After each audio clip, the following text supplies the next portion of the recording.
உலக மக்கள் அனைவருக்கும் என் அன்பு வணக்கம். திருக்குறள்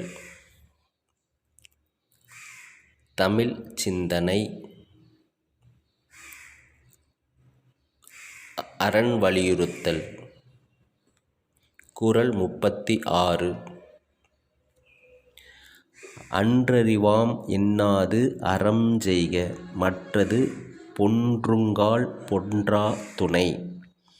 அதாவது நம்மளுக்கு நல்ல நேரம் வந்ததுக்கப்புறம், நாம் நல்ல நிலையில் வந்ததுக்கப்புறம் அறத்தை செய்யலாம், அதாவது மற்றவர்களுக்கு தான தர்மங்கள் செய்யலாம் என்று எண்ணாமல், நம் எந்த நிலையில் இருந்தாலும் சரி, அந்த நிலையில் நம்மளால் என்ன இயலுமோ அந்த வகையில் அறம் செய்ய வேண்டும்.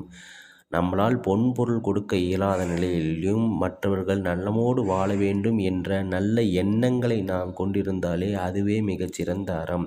அவ்வாறு நாம் செய்யும்போது அது நம்மளுடைய வேண்டாத காலத்தில் நம்பதற்கு சரியான தருணத்தில் அந்த அறம் நம்மளை வந்து காத்து துணை நிற்கும் என்கின்றார் தெய்வப்புலவர் திருவள்ளுவர் அவர்கள். நன்றி. வாழ்க வளமுடன்.